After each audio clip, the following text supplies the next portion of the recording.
జై శ్రీరామ్. అందరికీ నమస్కారం అండి. పరిచయ వాక్యమే అవసరం లేని ఒక గొప్ప మహాకావ్యం రామాయణం. భారతదేశం అనగా నేటి భారతదేశంలో పుట్టడం అనేది అదృష్టమైతే, శ్రీరామ శబ్దం పలకడం మరియు వినడం అనేది కోటి జన్మల పుణ్యఫలం. అంతటి అద్భుత కావ్యమైన రామాయణం గూర్చి వివరించడానికి నాకు తగినంత వయస్సు కానీ అనుభవం కానీ లేవు. కాకపోతే ఈ గ్రంథంలోని పాత్రల ఔచిత్యాన్ని కాపాడుతూ సందర్భానుసారంగా పాత్రలకు అనుగుణంగా నా గొంతును మార్చి చదివి మీకు వినిపించి మిమ్మల్ని ఆనందింపచేయాలని చేస్తున్న నా ఈ చిన్న ప్రయత్నంలో ఏవైనా లోపాలుంటే పెద్ద మనసుతో మన్నిస్తారని ఆశిస్తున్నాను. ఇక ఈరోజు కథాంశంలోకి వెళ్దామా? ఈ మాటలు విన్న రాముడు ఎరుపెక్కిన కళ్ళతో, జాబాలి, నువ్వు చెప్పిందే సత్యమైతే, నిజమైతే అసలు జీవకోటికి ప్రవర్తన అనేది ఉండదు. ఎవడి ఇష్టం వచ్చినట్టు వాడు ప్రవర్తించవచ్చు. ఒకడి ప్రవర్తనని బట్టి వాడు ఎటువంటి వాడో నిర్ణయిస్తారు పెద్దలు. ఆ ప్రవర్తన వేదమునకు అనుగుణంగా ఉండాలి. ఆ వేదము అపౌరుషేయము. వేదము ఏమి చెప్పిందో అది చేయాలి. ఈ కంటితో చూసినవి సత్యాలు కావు. ఈ బుద్ధికి పుట్టినవన్నీ సత్యాలు కావు. మన సాంప్రదాయంలో వేదమే సత్యం. ఇహలోకంలో యజ్ఞయాగాది క్రతువులు చేసిన మహాపురుషులు 100 క్రతువులు చేస్తే ఇంద్ర పదవిని పొందారు. ఇక్కడ పుణ్యాలు చేసిన వారు ఊర్ధ్వలోకాలు పొందారు. ఇక్కడ పాపాలు చేసిన వారు హీన యోనులలోకి వెళ్ళిపోయారు. ఇక్కడ తద్దినం పెడితే సూక్ష్మ శరీరంతో 3 తరాల వరకు పితృలోకంలో ఉన్నవాడికి కడుపు నిండుతోందని వేదం చెబుతోంది. నీలాంటి నాస్తికుడిని, నాస్తికుడు అంటే దేవుడు లేడన్నవాడు నాస్తికుడు కాదు. నాకు వేదం ప్రమాణం కాదన్నవాడు నాస్తికుడు.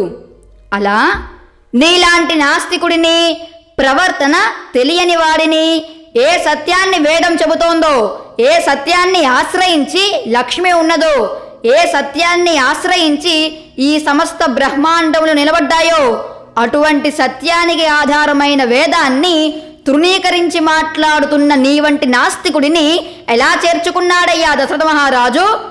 నాకు ఇవాళ దశరథ మహారాజుని చూస్తే జాలి వేస్తోంది అని అన్నాడు.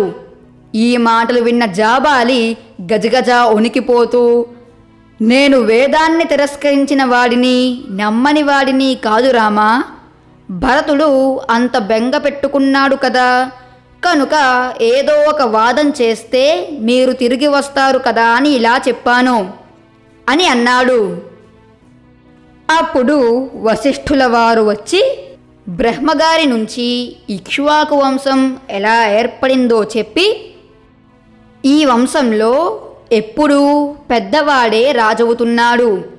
తండ్రి మాటని విని నేను అరణ్యాలకి వచ్చానంటున్నావు. తండ్రి సర్వకాలముల యందు పూజ్యనీయుడు. తండ్రి ఎలా గొప్పవాడో తల్లి కూడా అలా గొప్పది. ఇప్పుడు నీ 3 తల్లులు వచ్చి నిన్ను వెనక్కి రమ్మంటున్నారు. తండ్రి వీర్యప్రదాత, తల్లి క్షేత్రాన్ని ఇస్తుంది. పిల్లవాడు బయటకి వచ్చాక తల్లిదండ్రులిద్దరూ పెంచుతారు. కానీ మళ్ళీ ఈ శరీరంలోకి రాకుండా జ్ఞానమిచ్చేవాడు గురువు మాత్రమే. నేను నీకు, నీ తండ్రికి కూడా గురువుని. నేను చెప్తున్నాను, నువ్వు అరణ్యము నుంచి వెనక్కి వచ్చి రాజ్యాన్ని తీసుకుంటే ధర్మము తప్పిన వాడివి అవ్వవు. అందుకని వెనక్కి వచ్చి రాజ్యాన్ని తీసుకో అని అన్నారు వశిష్ఠుల వారు. అప్పుడు రాముడు, మా తండ్రి గారు నాతో ఒక మాట అన్నారు. రామా, నీ మీద నాకు నమ్మకం ఉంది. నేను కైకకి ఇచ్చిన వరం నిజం అవ్వడం నీ చేతిలో ఉంది అని చెప్పారు. అందుకని నేను అరణ్యవాసానికి వచ్చాను. మీరు అన్నట్టు నేను వెనక్కి రావడం ధర్మంలో ఒక భాగం కావచ్చు. కానీ నేను ఇచ్చిన వరం ఎందుకు పనికిరాకుండా పోయింది అని మా తండ్రి గారు బాధపడడం నాకు ఇష్టం లేదు. అమ్మ శరీరంలోకి తండ్రి ప్రవేశపెట్టిన తేజస్సు వలన కదా శిశువు అనేవాడు బయటికి వచ్చేది. ఆ శిశువు పెరిగాక గురువు జ్ఞానం బోధిస్తాడు. ఆ శిశువు అనేవాడు రావడానికి మూలం తండ్రి. కావున ఆ తండ్రి మాట చెడిపోకూడదు. అందుకని నేను నా తండ్రి మాటని అతిక్రమించలేను అని అన్నాడు.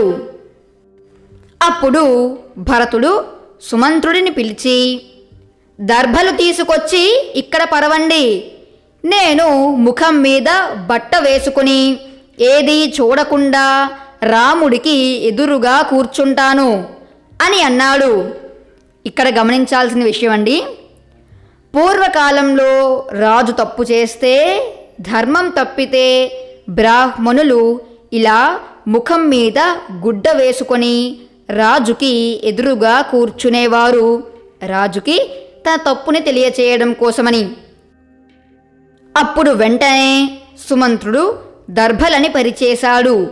వాటి మీద భరతుడు ముఖం మీద బట్ట వేసుకుని కూర్చున్నాడు. నువ్వు నన్ను ఇలా నిర్బంధించవచ్చా భరత? నేను ఏ తప్పు చేశానని నువ్వు ఇలా దర్భల మీద కూర్చున్నావు? ఇలా బ్రాహ్మణుడు కూర్చుంటాడు నువ్వు అంటూ రాముడు భరతుడికి ఏ విధంగా నచ్చజెప్పాడో తరువాత కథాంశంలో తెలుసుకుందాం. అంతవరకు సెలవు.